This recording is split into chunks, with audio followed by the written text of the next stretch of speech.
नमस्कार, मैं हूं सुधा। फटाफट 30 खबरों में आपका स्वागत है। खबरों की ओर बढ़ने से पहले आपके शहर से हमारा बुलेटिन देख रहे हैं, हमें कमेंट करके जरूर बताएं, जिसके बाद आपका नाम हमारे बुलेटिन के अंत में दिखाया जाएगा। चलिए एक नजर डालते हैं देश प्रदेश की प्रमुख खबरों पर। अमेरिका ईरान संघर्ष के चलते स्ट्रेट ऑफ हॉर्मुज करीब 1 महीने से बंद है, जिससे वैश्विक ऊर्जा संकट बढ़ गया।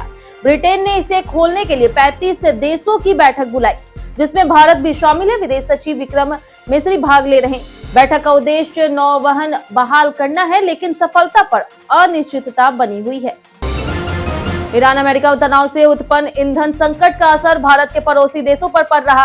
श्रीलंका, नेपाल, बांग्लादेश, भूटान और मालदीव ने भारत से ईंधन आपूर्ति की मांग की। भारत अपनी जरूरतों के अनुसार इस पर विचार कर रहा। होर्मुज जलमार्ग संकट से वैश्विक तेल कीमतें बढ़ी है, जिससे क्षेत्रीय ऊर्जा सुरक्षा प्रभावित हुई। पश्चिम एशिया में युद्ध और होर्मुज जलडमरू मध्य बाधित होने से वैश्विक ईंधन संकट गहरा गया है। इस बीच रूस ने भारत को तेल, गैस और उर्वरक की सप्लाई बढ़ाने का प्रस्ताव किया।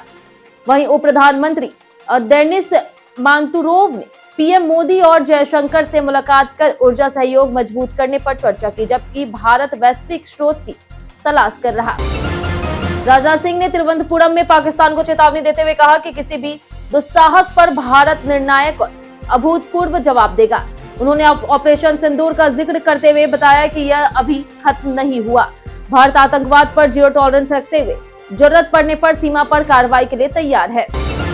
सुप्रीम कोर्ट ने साइबर अपराधियों के प्रति सख्त रुख अपनाते हुए कहा कि उन्हें बिल्कुल बख्शा नहीं जाना चाहिए। कोर्ट ने साइबर धोखाधड़ी के आरोपी की जमानत पर सुनवाई में यह टिप्पणी की। आरोपी पर लाखों की ठगी का आरोप है।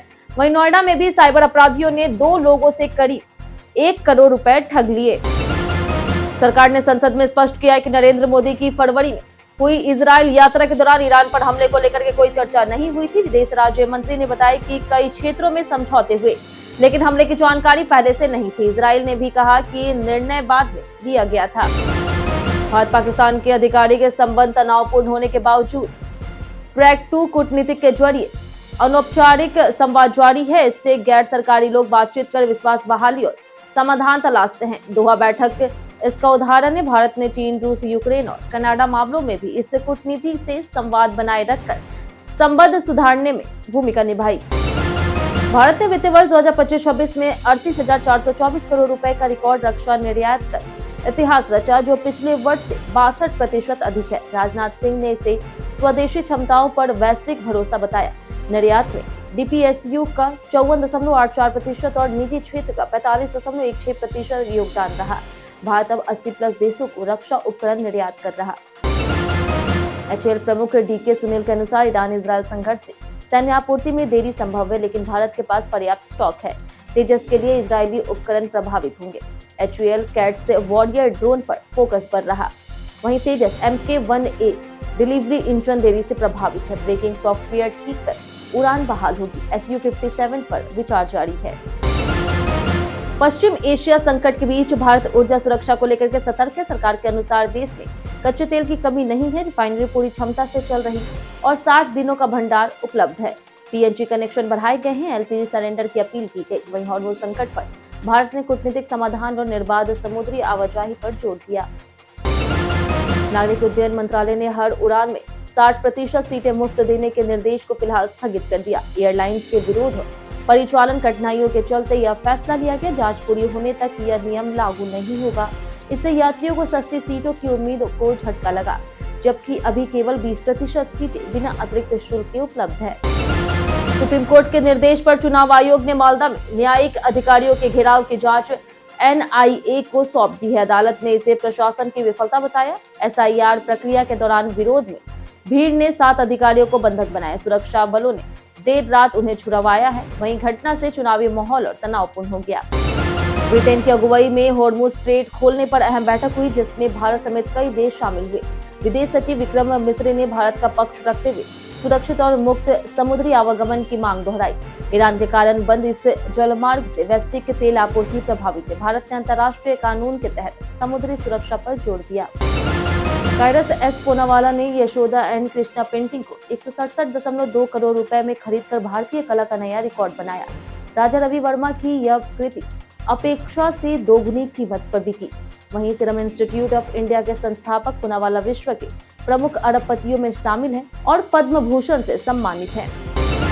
भारत सरकार ने स्पष्ट किया है कि होर्मुज जल डमरू मध्य से गुजरने वाले भारतीय जहाजों पर टोल लगाने को लेकर के ईरान से कोई बातचीत नहीं हुई।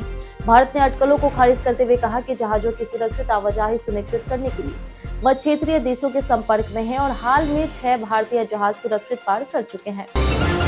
गर्मी की छुट्टी और बढ़ती भीड़ को देखते हुए उत्तरी रेलवे ने नई दिल्ली से श्री माता वैष्णो देवी कटरा के बीच 40 अतिरिक्त स्पेशल ट्रेन फेरों की घोषणा की है।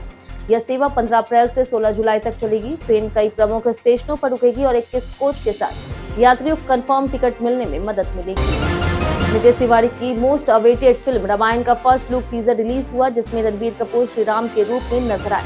21 घंटे में टीजर को 1.34 करोड़ से अधिक व्यूज मिले। वहीं फिल्म मेकर करण जौहर और सिद्धार्थ आनंद ने रणबीर की भूमिका की जमकर तारीफ की और दिवाली पर इसे बड़े पर्दे पर देखने के लिए उत्सुकता जताई। अमेरिका ईरान युद्ध के कारण एलपीजी आपूर्ति घटने और कीमत बढ़ने से दिल्ली की झुग्गियों में रहने वाले गरीब परिवार गंभीर संकट झेल रहे। गैस न मिलने पर लोग महंगी लकड़ी से चूल्हे पर खाना बना रहे। बढ़ती महंगाई से भोजन, शिक्षा और जीवन प्रभावित है, जिससे कई प्रवासी मजदूर गांव लौटने को मजबूर हो रहे हैं। राघव चड्ढा को राज्यसभा के उपनेता पद से हटाए जाने के बाद उन्होंने पार्टी नेतृत्व पर सवाल उठाए। उन्होंने कहा कि जनता के मुद्दे उठाने पर उन्हें बोलने से रोका जा रहा। चड्ढा ने इसे अन्याय बताया और सायराना अंदाज में प्रतिक्रिया दी। बीजेपी और अन्य दलों ने भी इसे अलोकतांत्रिक कदम बताते हुए आम आदमी पार्टी की आलोचना की। राज्यसभा की बैठक 16 अप्रैल तक स्थगित होने से संकेत मिला है कि सरकार बजट सत्र में ही महिला आरक्षण से जुड़े नारी शक्ति वंदन अधिनियम में संशोधन विधेयक ला सकती है। 16 से 18 अप्रैल के बीच अहम विधेयक पारित होने की संभावना है। सरकार आम सहमति बनाने में जुटी है, जबकि विपक्ष चुनाव के बाद चर्चा चाहता है। देश में 3 से 4 अप्रैल को पश्चिमी विक्षोभ के कारण मौसम बदला रहेगा। दिल्ली, एनसीआर समेत उत्तर पश्चिम भारत में तेज आंधी, बारिश और ओलावृष्टि का अलर्ट है। पहाड़ी क्षेत्रों में बारिश, बर्फबारी होगी। वहीं मध्य और पश्चिम भारत में भी असर दिखेगा। दक्षिण भारत में 6 अप्रैल तक बारिश और तेज हवाएं जारी रहेगी, जिससे किसानों की फसलों को नुकसान की आशंका है। भारत पेट्रोलियम और इंडियन ऑयल की 5 किलो एलपीजी योजनाओं में अब बिना एड्रेस प्रूफ सिर्फ आईडी से तुरंत सिलेंडर मिल सकता है।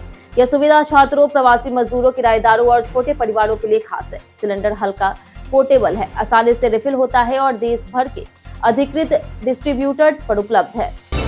हिंदुस्तान एरोनॉटिक्स लिमिटेड के चेयरमैन डॉक्टर डीके सुनील ने बताया कि एलसीए तेजस अगले हफ्ते फिर उड़ान भरेंगे। फरवरी में ब्रेक सिस्टम दुर्घटना के कारण संचालन रुका था। जरूरी जांच और मंजूरी प्रक्रिया जारी। वायुसेना के 36 विमानों में से 32 लड़ाकू और 4 प्रशिक्षक है, जिनकी सेवा जल्द बहाल होगी। नेपाल में एक बड़े हेलीकॉप्टर रेस्क्यू बीमा घोटालों का खुलासा हुआ, जिसमें गाइड, हेलीकॉप्टर कंपनी और अस्पताल शामिल थे। पर्यटकों को जानबूझ करके बीमार कर फर्जी रेस्क्यू दिखाए गए। 2022 से 2025 के बीच 300 से अधिक मामलों में करीब 165 करोड़ रुपए की धोखाधड़ी हुई। पुलिस ने 32 आरोपियों पर केस दर्ज कर कार्रवाई शुरू की है। सनराइजर हैदराबाद ने केकेआर को 65 रन से हरा करके इस सीजन में अपनी पहली जीत दर्ज की। अभिषेक शर्मा ने 21 गेंद में 48 रन बनाकर के जीत में अहम भूमिका निभाई, लेकिन मैच के दौरान अश्लील भाषा प्रयोग करने पर उन्हें बीसीसीआई ने 25% मैच फीस का जुर्माना और एक डिमेरिट अंक दिया। युवा बैटर अंकुश रघुवंशी ने 52 रन बनाए। हैदराबाद में कब्रिस्तान से 414 एलपीजी सिलेंडर जब्त हुए, जिन्हें ब्लैक मार्केट में ऊंची कीमत पर बेचा जा रहा था। ईरान युद्ध से सप्लाई प्रभावित होने पर जमाखोरी बढ़ी। देश भर में छापेमारी तेज हुई। वहीं सरकार ने घरेलू आपूर्ति सुरक्षित बताई है और वैकल्पिक ऊर्जा जैसे कि बायोगैस और पीएनजी को बढ़ावा दे रही। एक्सिस बैंक ने आधार आधारित फेस ऑथेंटिकेशन से मोबाइल नंबर अपडेट की नई सुविधा शुरू की है। अब ग्राहक घर बैठे ऐप या फिर वेबसाइट से आधार नंबर डाल करके नया मोबाइल नंबर दर्ज कर फेस वेरिफिकेशन पूरा कर सकते हैं। सफल वेरिफिकेशन के बाद नंबर तुरंत अपडेट हो जाता है और एसएमएस या फिर ईमेल से पुष्टि मिलती है। पूर्व भारतीय ऑलराउंडर युवराज सिंह ने अपने पिता योगराज सिंह द्वारा एमएस धोनी और कपिल देव पर किए गए विवादित बयानों के लिए माफी मांगी। उन्होंने कहा कि उन्होंने पिता से इस तरह की बयानबाजी न करने को कहा। युवराज अब गोल्फ खेलते हैं और इंडियन गोल्फ प्रीमियर लीग के ब्रांड दूत बने हैं। खेल में तनाव कम करने के लिए गोल्फ को महत्वपूर्ण मानते।